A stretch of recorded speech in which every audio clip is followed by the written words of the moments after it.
उत्तराखंड की राजधानी देहरादून शहर से 35 किलोमीटर के दूरी पर इन खूबसूरत पहाड़ों के ऊपर बसा हुआ है उत्तराखंड का सबसे फेमस और सबसे खूबसूरत हिल स्टेशन मसूरी।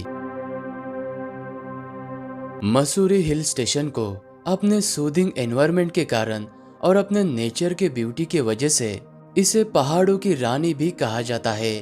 और मसूरी में एक ऐसी जगह है जहां पर आने के बाद आपको ऐसा लगता है कि मानो आप ब्रिटिश एरा के समय में आ चुके हैं। और मसूरी फेमस है अपने ऊंचाई से गिरने वाले वाटरफॉल्स के लिए, पहाड़ों के ऊपर बने हुए टेम्पल्स के लिए, और साथ ही में यहाँ पर कई सारे ब्यूटीफुल से मोनेस्ट्रीज के साथ में गार्डन्स भी बने हुए हैं।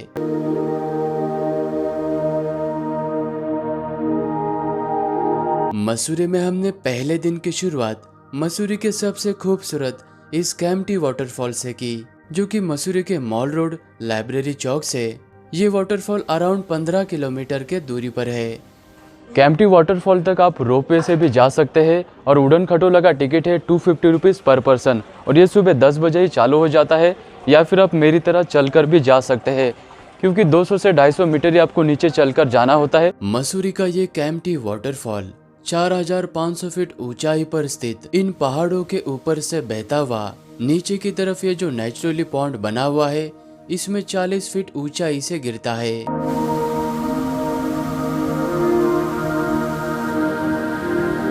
1835 में ब्रिटिश अधिकारी जॉन मैकिनन ने इस जगह की खोज करके इस कैम्प्टी वाटरफॉल को पिकनिक स्पॉट में डेवलप किया था, और वो अक्सर यहाँ पर आकर कैंपिंग और यहाँ पर वो टी ब्रेक लिया करते थे।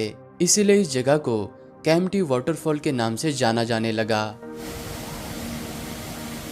कैम्प्टी वाटरफॉल के पास में कई सारे रेस्टोरेंट्स बने हुए हैं। यहाँ पर लंच करने के बाद हम निकल पड़े संतूरा माता के मंदिर की ओर। मसूरी से कैम्प्टी वाटरफॉल तक जाने वाले रास्ते के बीच में इस पहाड़ी के चोटी के ऊपर आपको ये संतूरा माता का मंदिर नजर आएगा, और मंदिर तक जाने के लिए आपको 10 से 15 मिनट का ट्रैकिंग करना होता है। इस मंदिर के गर्भगृह में संतूरा माता विराजमान है, जिन्हें देवी दुर्गा का अवतार माना जाता है।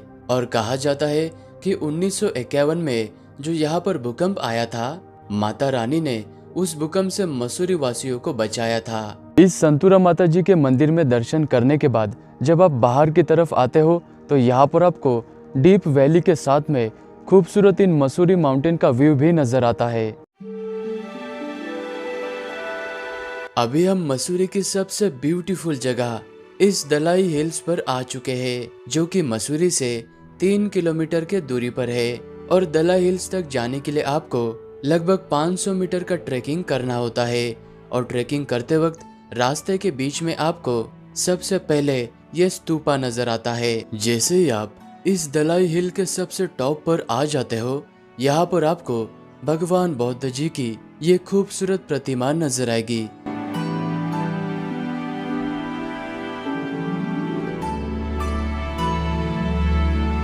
दलाई हिल्स एक ऐसी जगह है, यहाँ से आपको चारों दिशाओं में अलग अलग व्यू नजर आते हैं। जैसे कि ये वाला व्यू, यहाँ पर आपको लश ग्रीनरी से भरे हुए ये खूबसूरत माउंटेन्स नजर आते हैं। अगर यहाँ से वेदर क्लियर हुआ तो सामने आपको स्नो कैप माउंटेन्स भी नजर आते हैं। दलाई हिल से जब आप नीचे की तरफ आते हो तो यहाँ पर भी एक खूबसूरत सा भगवान बुद्ध जी को समर्पित यह टेम्पल बना हुआ है, तो इस मंदिर में भी आप जरूर आना। बहुत सारे टूरिस्ट यहाँ से ऐसे ही चले जाते हैं, तो इस खूबसूरत मंदिर को मिस मत करना। और इस मंदिर के सामने आपको बहुत ही ब्यूटीफुल ये वैली का व्यू नजर आएगा, और यहाँ पर आपको हर जगह पहाड़ तो देखने को मिलता ही है।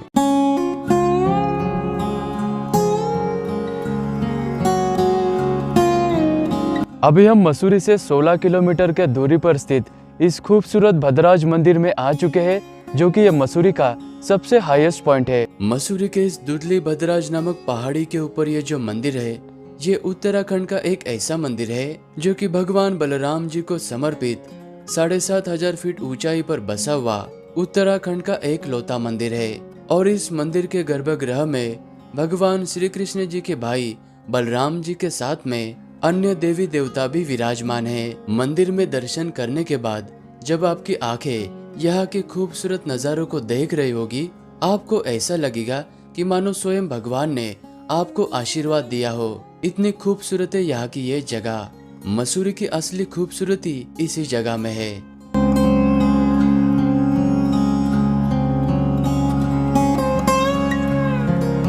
और ये भद्रराज मंदिर और इसके आसपास के पहाड़ जितने ब्यूटीफुल है, उतना ही खतरनाक यहाँ तक आने वाला रास्ता है। अगर आपकी ड्राइविंग स्किल अच्छी है तो ही यहाँ पर आना। और हम तो यहाँ पर सनसेट के टाइम पर आए, आप यहाँ पर जल्दी आकर चले जाना, क्योंकि रात में आपको यहाँ पर प्रॉब्लम हो सकती है, क्योंकि पूरा रास्ता डेंस फॉरेस्ट के अंदर से बना हुआ है। भद्रराज मंदिर से वापस मसूरी की ओर जाते वक्त रास्ते के बीच में हमें कुछ इस तरह के खूबसूरत से नज़ारे देखने को मिले। मसूरी में हमने दूसरे दिन की शुरुआत मॉल रोड लाइब्रेरी चौक के पास में बने हुए इस व्यू पॉइंट से की, क्योंकि इस जगह से आपको मसूरी का सबसे खूबसूरत सनराइज देखने को मिलता है।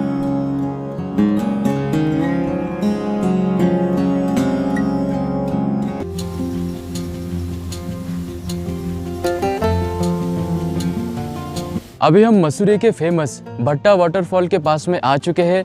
मेरे पीछे आप जो मसूरी की माउंटेन देख रहे हो, इसी माउंटेन के वैली में भट्टा वाटरफॉल लोकेटेड है। मसूरी का ये भट्टा वाटरफॉल नेचुरली अलग अलग स्टेप्स में बहता है, और इस वाटरफॉल को एक्सप्लोर करते हुए आप जितना ऊपर की तरफ जाओगे उतने ही ब्यूटीफुल स्पॉट्स आपको इस वाटरफॉल के देखने को मिलते हैं। और यहाँ पर आप अपने सेफ्टी का ख्याल रखते हुए इस वाटरफॉल में एंजॉय भी कर सकते हैं। भट्टा वाटरफॉल मसूरी से 7 किलोमीटर के दूरी पर है। यहाँ पर आप बाय रोड से भी आ सकते हैं, लेकिन यहाँ पर रोपवे की भी सुविधा है। रोपवे से आपको बहुत ही ब्यूटीफुल नज़ारे देखते हुए आप नीचे भट्टा वाटरफॉल तक जा सकते हैं। वाटरफॉल को एंजॉय करने के बाद वहाँ से हम निकल पड़े मसूरी से 5 किलोमीटर के दूरी पर स्थित जॉर्ज एवरेस्ट हिल की ओर, जो कि मसूरी का सबसे ब्यूटीफुल और सबसे फेमस टूरिस्ट पॉइंट है। जॉर्ज हिल के सबसे टॉप तक जाने के लिए आपको इस पार्किंग एरिया से टोटल 3.5 किलोमीटर का ट्रैकिंग करना होता है। सबसे पहले आपको 1.5 किलोमीटर का ट्रैकिंग करने के बाद सर जॉर्ज एवरेस्ट का ये ब्रिटिश काल के समय का बंगलो नजर आएगा। सर जॉर्ज एवरेस्ट वही शख्स है, इन्होंने अपने ट्रिग्नोमेट्रिकल मेथड के द्वारा ये साबित किया कि पूरे विश्व की सबसे ऊंची चोटी हिमालय पर्वत में ही है। और इस बंगलो के पास में सर जॉर्ज के द्वारा बनाया गया ये ऑब्जर्वेशन पॉइंट भी बना हुआ है। यहाँ से आपको ब्यूटीफुल मसूरी के माउंटेन्स के व्यू के साथ में देहरादून सिटी का भी व्यू नजर आता है। और सर जॉर्ज एवरेस्ट यहाँ पर लेंस लगाकर इन सारे माउंटेन्स का ऑब्जर्वेशन इसी पॉइंट से किया करते थे। जॉर्ज हिल के सबसे हाईएस्ट पॉइंट तक जाने के लिए आपको कुछ इस तरह के ट्रैकिंग वाले रास्तों से जाना होता है। और पीछे की तरफ आप देख सकते हैं कितना ब्यूटीफुल नज़ारा है। तो चलिए अभी ऊपर चलते हैं। इस जॉर्ज हिल से आपको मसूरी का चारों तरफ का बहुत ही खूबसूरत व्यू नजर आता है। और मेरे पीछे आपको जो माउंटेन्स नजर आ रहे हैं, इनके पीछे हिमालय माउंटेन है। यहाँ से आपको स्नो पीक माउंटेन भी देखने को मिलते हैं, अगर यहाँ से वेदर क्लियर होगा तो।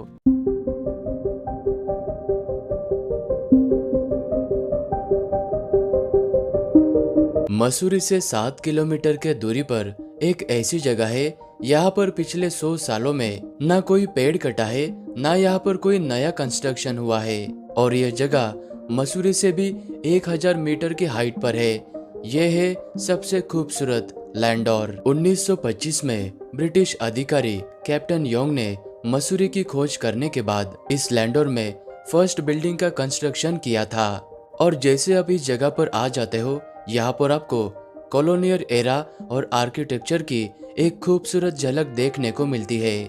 इस जगह पर आपको ब्रिटिश काल के समय के ये 4 दुकान नजर आएंगे, जो कि यहाँ पर ये बहुत ही फेमस है।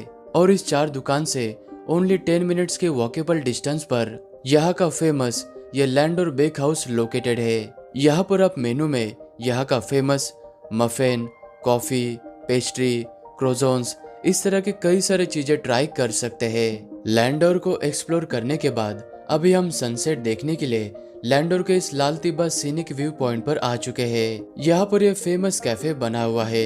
यहाँ पर आप 50 रुपीज एंट्री फीस या फिर कुछ फूड परचेस करके इस कैफे के टेरेस के ऊपर से लैंडोर का खूबसूरत सनसेट होता हुआ देख सकते हैं।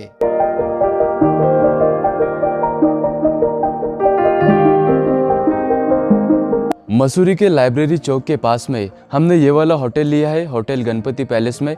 यहाँ पर हमें रूम 550 रुपीज़ में मिल गया है पर डे, लेकिन जब सीज़न रहता है तब आपको यहाँ पर रूम 1000 से लेके 4000 तक मिल जाएंगे। मॉर्निंग का ब्रेकफास्ट करने के बाद अभी हम मसूरी के एक पहाड़ी के ऊपर बने हुए इस खूबसूरत कंपनी गार्डन में आ चुके हैं, जो कि ब्रिटिश काल के समय का है और मसूरी में आने वाले सभी टूरिस्ट का ये फेवरेट गार्डन है, क्योंकि इस गार्डन के अंदर फोटोज और वीडियोस क्लिक करने के लिए बहुत सारे फोटोजेनिक प्लेसेस बने हुए हैं और साथ ही में इस गार्डन के अंदर छोटे बच्चे को खेलने के लिए स्पेशली एक एडवेंचर पार्क भी बना हुआ है और यहाँ पर कई सारे रेस्टोरेंट और फूड कोर्ट्स भी बने हुए हैं। और इस कंपनी गार्डन के इस आर्टिफिशियल लेक में आप पैडल बोटिंग करते हुए यहाँ के पहाड़ों का और नेचर का आनंद भी ले सकते हैं। अभी हम मसूरी के गन हिल पॉइंट पर आ चुके हैं, जो कि मॉल रोड से मात्र 500 मीटर के ऊपर है और यहाँ पर आप रोपवे से भी आ सकते हैं। रोपवे का टिकट है 220 रुपीज़ पर पर्सन।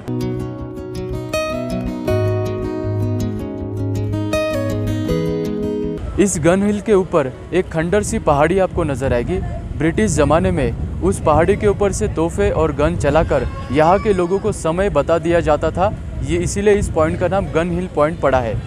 इस खूबसूरत मसूरी हिल स्टेशन को आप 2 से 3 दिन में आराम से एक्सप्लोर कर सकते हैं और यहाँ पर आप हेवी मॉनसून सीजन छोड़कर किसी भी सीजन में आ सकते हैं।